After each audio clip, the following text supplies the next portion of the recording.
Dr. Maggie Vaughan is a psychotherapist, parenting expert, and founder of Mom on Fire, a movement that empowers parents to raise confident, resilient children without losing themselves in the process.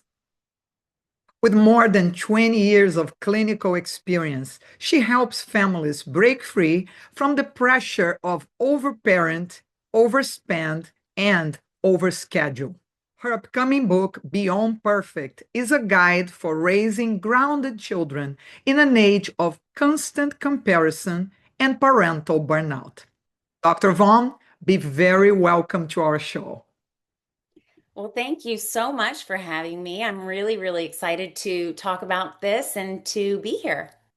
Doctor, your upcoming book, Beyond Perfect, tackles the pressure that parents are living today. What do you think is the main driver behind all this parental overwhelm? I feel as though parents are at a breaking point that honestly, I think we've been building to since the 1980s. In a nutshell, I would say we're in this moment where parents really feel that if they're not keeping up with competitive culture at every minute, their kid is going to be left behind. Over the past 50 years, the message has become increasingly clear. I mean, really, if you look at from the 1980s when deregulation began, it became very clear to parents that raising kids was entirely their responsibility. Prior to that, some of the responsibility fell to the government, fell to community, but now it's if your child doesn't succeed, it's because you, the parent, have not worked hard enough. You haven't invested enough resources. You haven't optimized opportunities. Now, if you look at that same 50 years, parenting books have also proliferated. There's seemingly a new parenting book every single day. There's a really good one coming out soon. um, but again, this reinforces this idea for parents that there is a right and a wrong way to parent. On top of that, we've witnessed the emergence of standardized testings in the late 2000s and the emergence of the Common Core in the early 2000s.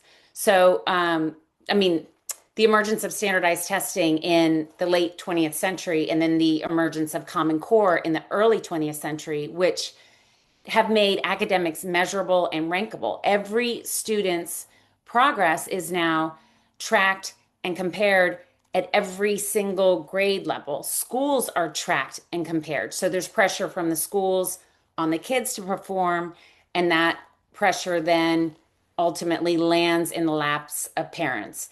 And parents now have gotten the message that public education isn't even enough. You need tutors and test prep and enrichment programs. And then you look at what's happened in the youth sports industry, something that, you know, when I was a kid, youth sports was run by dads in the neighborhood. This has exploded into a $40 billion industry. That's double the NFL's revenue. Kids are getting recruited to travel teams by age 8. They're specializing by age 10. They're burning out by 14. So, what used to be fun there is yet another avenue to gain a competitive advantage. So, between the educational metrics and the sports rankings, every single moment of childhood has become an opportunity to either stand out or to fall behind. And the cost for parents is that they don't trust that it's okay to take a break. Moms are working double what they worked outside the home 50 years ago, and they're also doing double the amount of direct childcare. And what are they sacrificing? Sleep, downtime, any buffer against burnout. And parents are also, this is a big one too. I hear about this every day in my practice that parents are spending every last penny that they have trying to stay competitive, and they are constantly on. 60% of parents are experiencing burnout right now. 50% say that daily stress is completely overwhelming. So I think in a nutshell, parents feel trapped in this system that is telling them that if they're not constantly pushing, if they're not constantly optimizing every moment of childhood, their kid is going to fall behind. And it's too much. I agree. And I loved your Instagram because you give quick tips. I recommend everybody checks it out. We are going to have an individual page for the doctor where you can find all the information on how to contact her and to access her social media. And what I love about it, doctor, is that you talk exactly about, among other brilliant topics, that parents are trying to keep the child so busy that there is no time for creativity, no time to chill out and discover and develop other skills that can only be developed during these resting times. So we're going to get to this, and it's perfect what you said. And I never heard so much parents saying they feel guilty. It's like, as you said, everything is on them and they get to work and they have other responsibilities. Both parents now work in high executive levels, not like in the past. So it's becoming much more difficult. So it leads me to the next question. You often say in your book and in your programs that overparenting is not overprotecting, is over-controlling.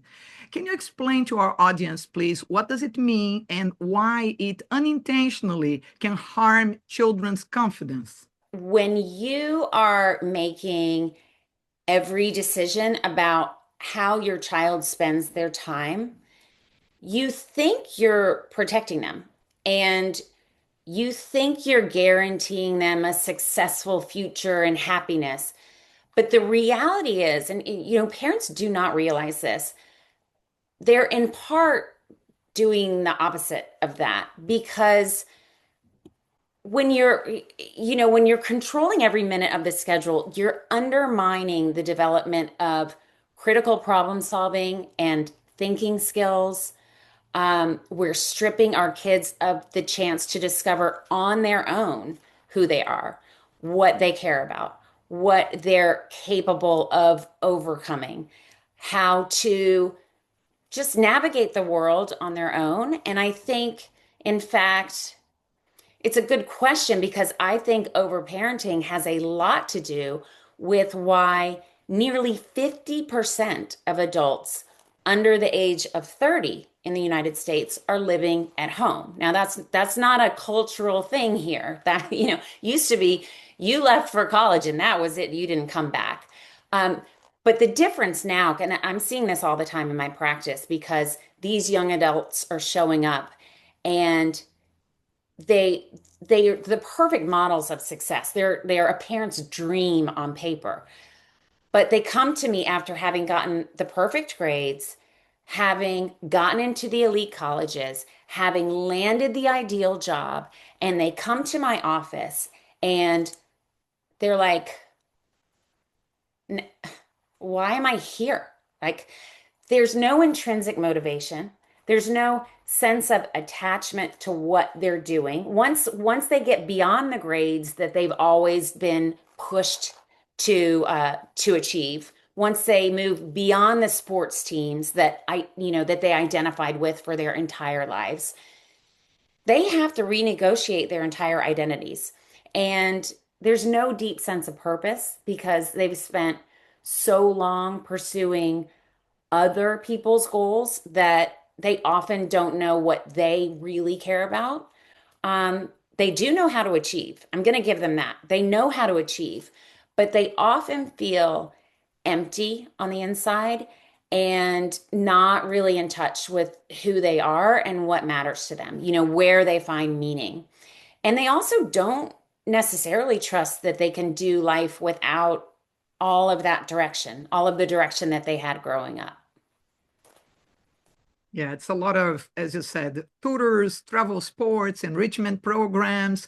So, what do you think would be this line between healthy support and overspending or overscheduling for parents?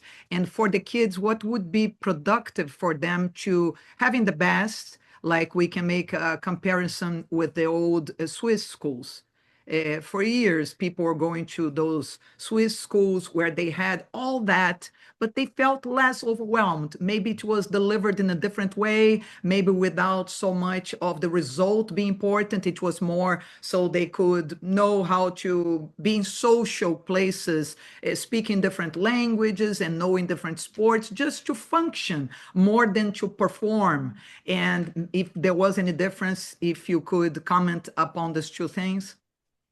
Yes. It's funny you talk about the different schools. I was just reading this article. It came across my feed this morning because I guess, the phone knows what we're into.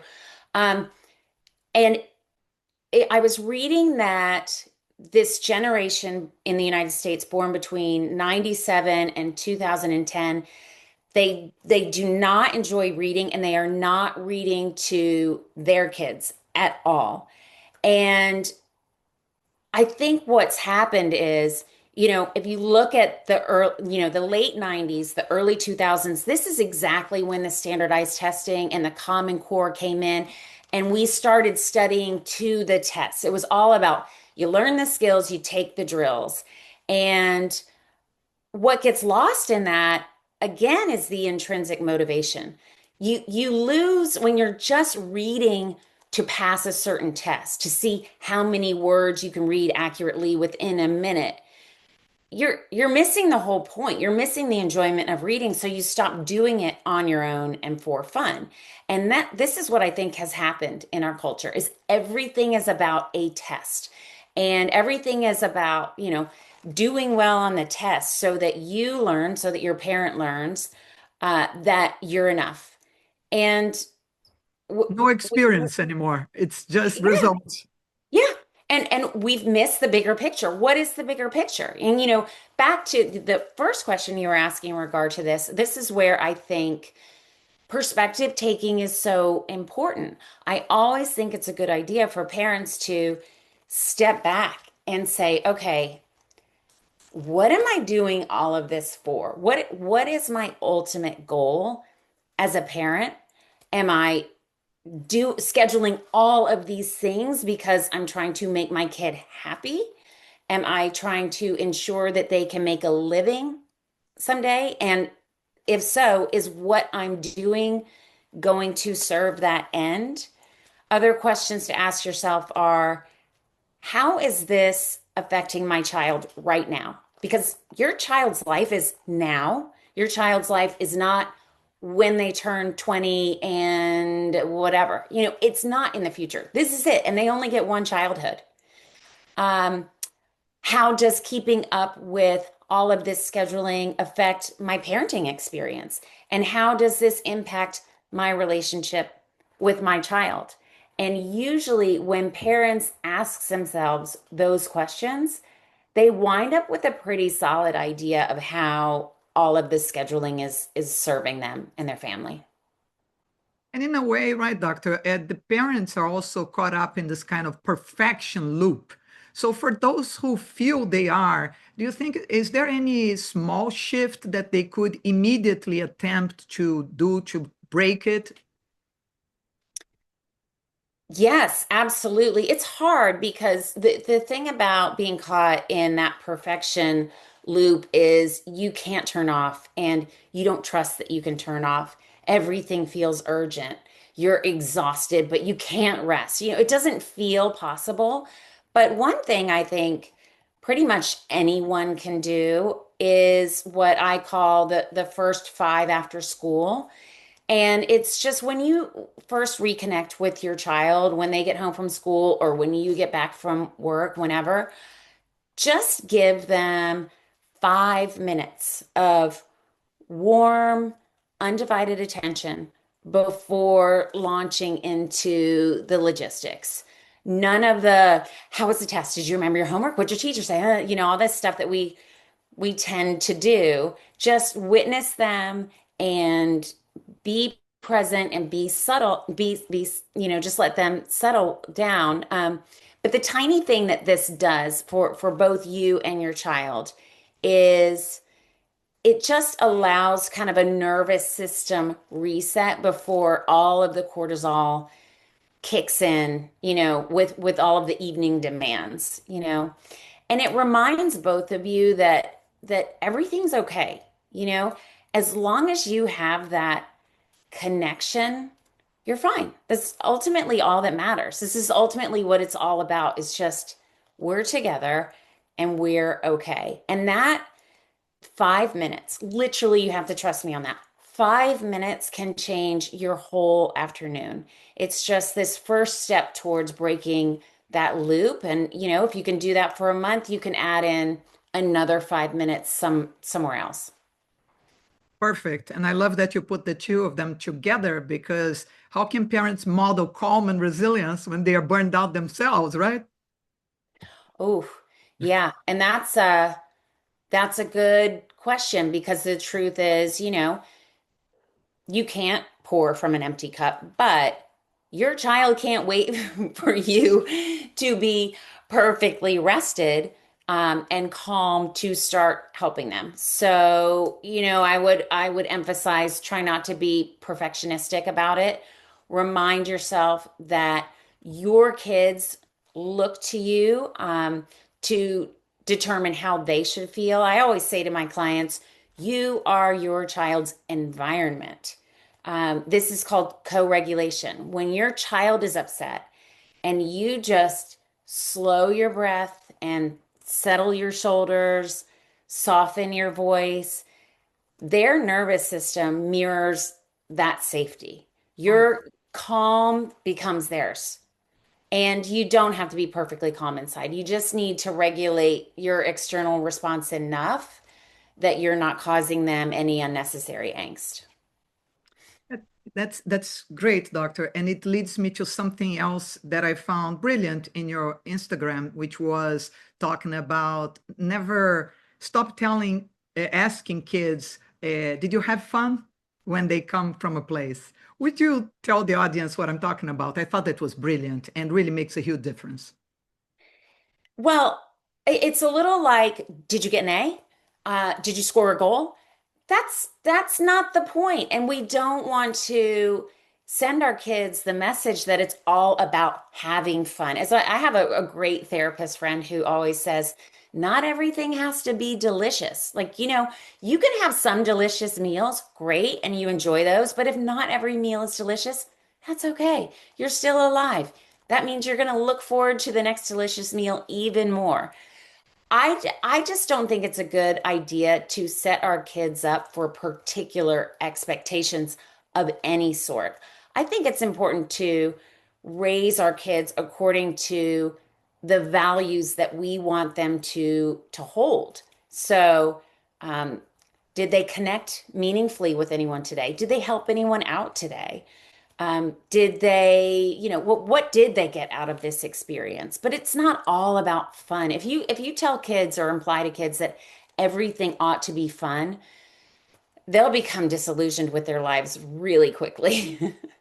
Excellent. And what would be a way you would recommend parents in a culture that we have to always do everything right and be the first in everything we try?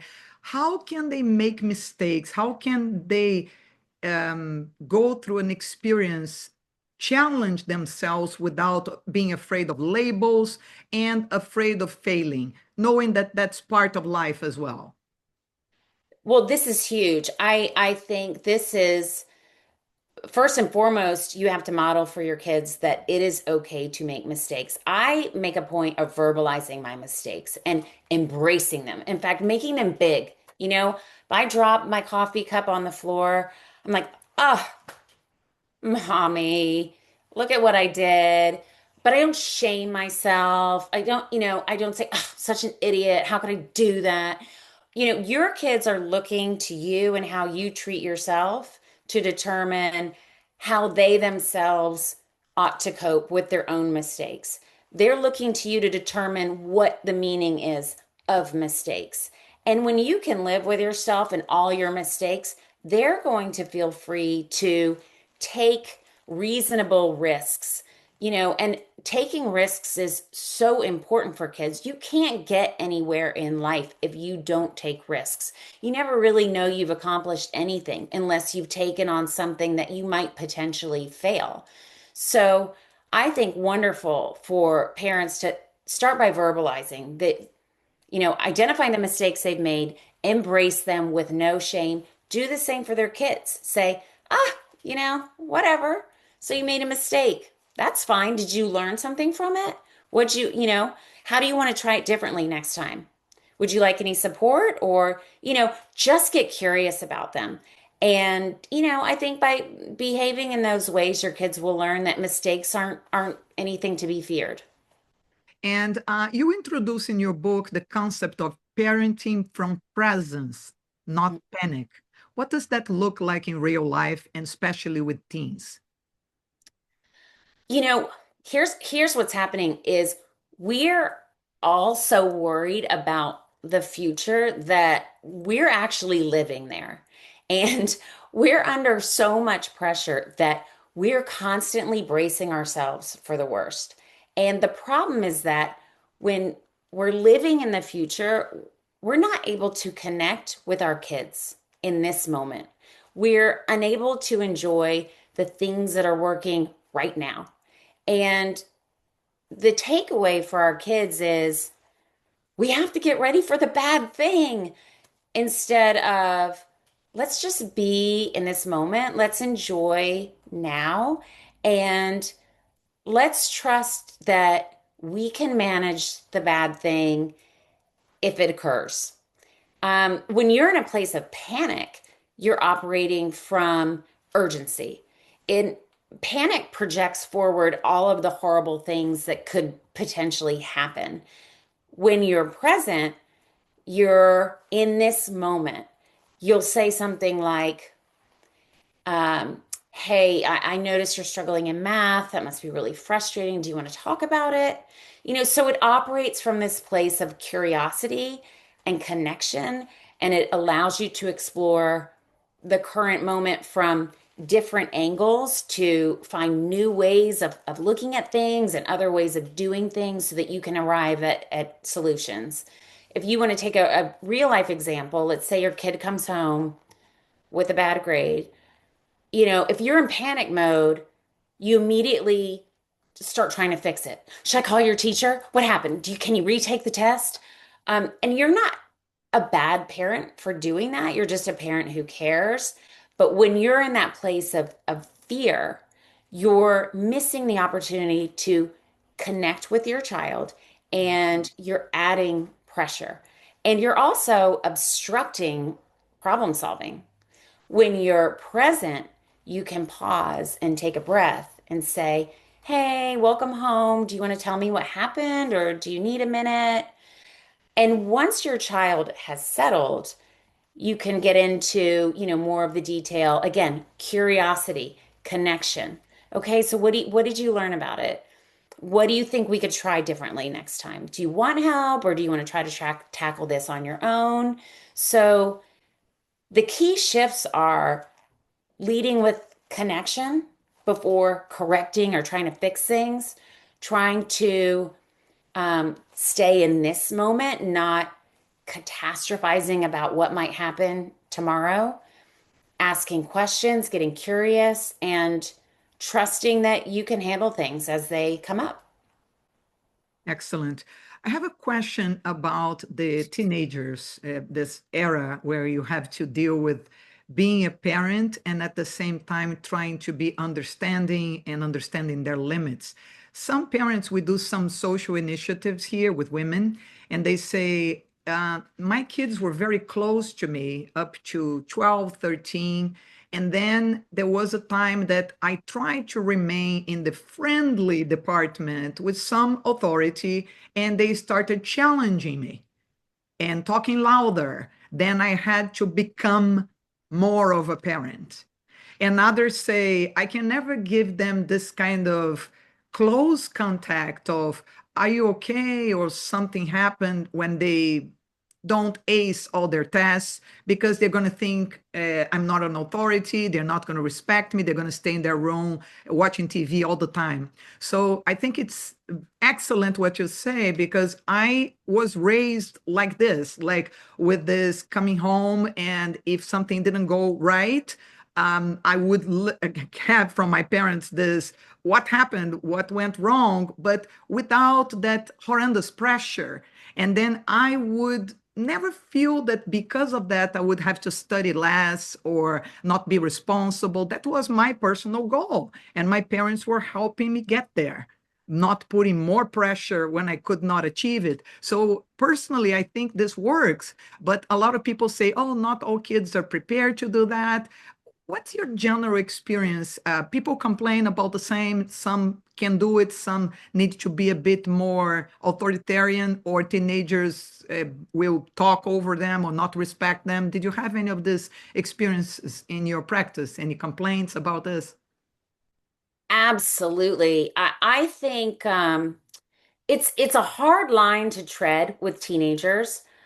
I do think teens need boundaries. They need to know what you expect from them.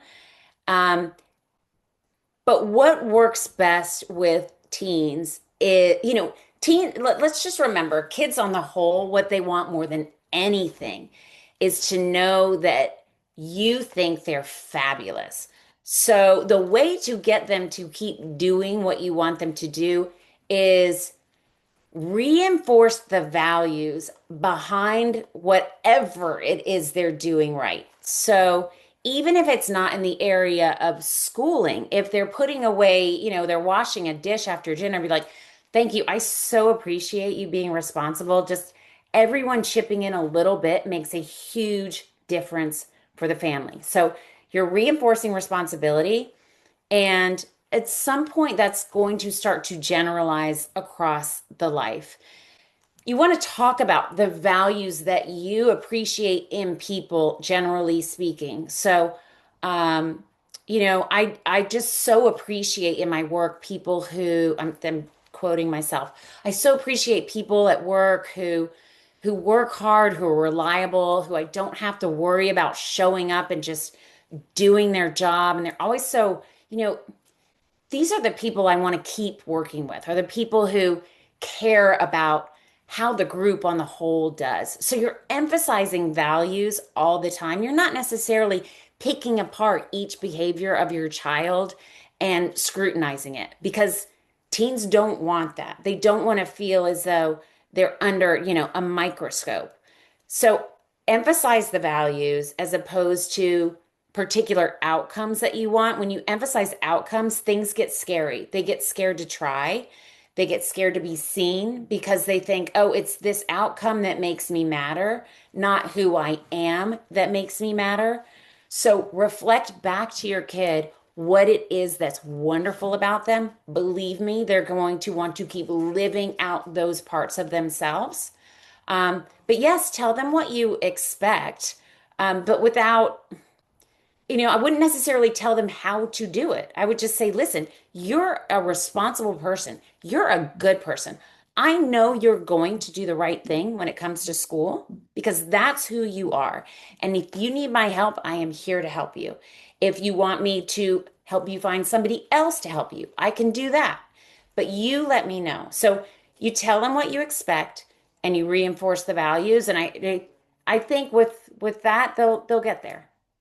Perfect. I think teenagers want nothing more than I'm becoming an adult. You should be the adult helping me get there instead of oppressing me or something. And they see it a lot. Normal advice as oppression sometimes. And this way you advise it sounds really brilliant. Thank you so much.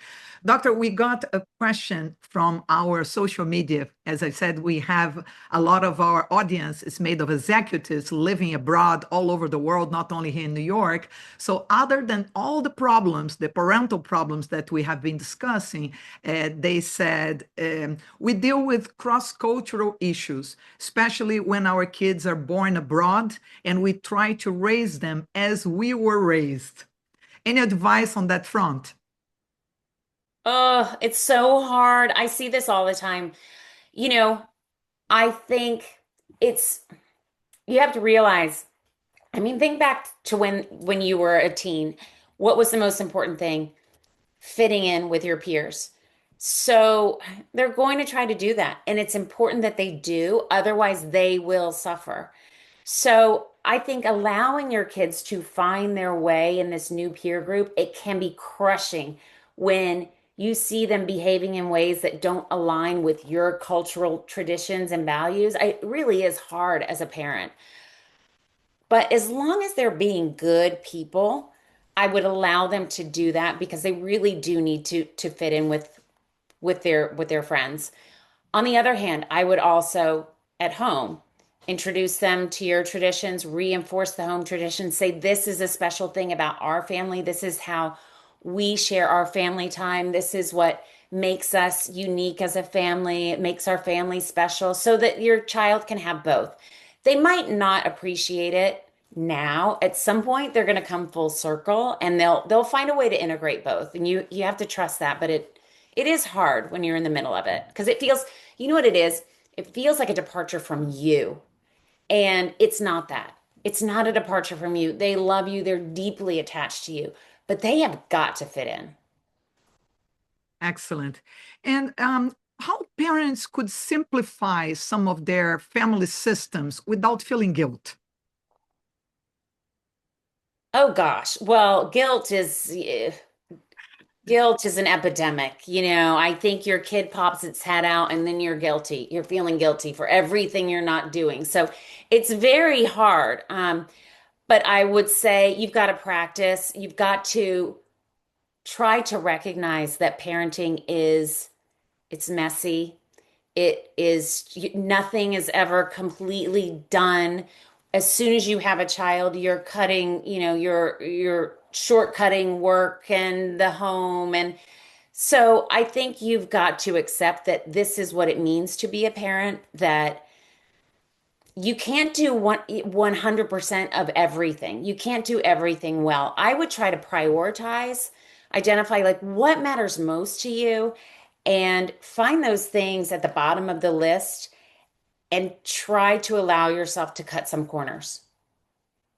Perfect. And a lot of people also worry in modern times with all this extra demands about parenting and careers, how we preserve the marriage intact. Would you give one or two tips? It's funny you asked this question. I'm going to do an Instagram post about this one because when you have a child, you have a whole new relationship. For No one tells you that. So you've got the relationship before a child or two child or three children, and then there's a relationship afterwards. Two entirely different things. You can only live out certain parts of yourself post child, which you're not aware of going in. So there's this whole grieving process. Part of you is not there. You have two entirely new sets of needs, and the roles change. So everything has to be renegotiated. So just to start, let's acknowledge that. Let's acknowledge that the hardest part in a couple's life cycle is that time when they have young kids. And you've got to decide if you want to come together and figure out how are we together as a team going to confront this new challenge? Or are we just going to allow it to destroy us? And a lot of people do. Um, but you have to find some time for yourselves, once a week if you can get away or do a date night at home. I love weekly check-ins to check in and say, how are you doing? How are you doing in this relationship? How are you doing generally speaking? How can I better support you? Those go a really long way. And just knowing that you have that sitting there and waiting for you allows you to make it through the week with whatever it is you're holding on to because you've got a place to dump at the end of the week. And so many great tips, Doctor. We can't wait to have your book in our hands. Until then, we'll be following your Instagram and trying to get some of your marvelous advice in advance. So, finally, if every parent watching and waiting for your book could take one idea from Beyond Perfect, what would you like it to be? It doesn't have to be this hard. Um, that we really can do less and help our kids reach happiness and success um, without all of the curating and the optimizing. I think it's important for parents to recognize that kids who come from the most achievement centric families have the highest rates of anxiety and depression, and they're more likely to cheat because when accomplishment is everything, you'll do anything to get it. So I just want parents to trust that if they help their kids to recognize that they matter right now exactly as they are, they're doing the most important thing. And their kids are going to develop the self-esteem needed to accomplish whatever it is they set out to accomplish in life. So just focus on the connecting piece and really try to trust that alone is enough. Dr. Maggie Vaughan, what a very helpful educational interview. We thank you so much for your presence today in our show. So much fun to be here. Thank you so much.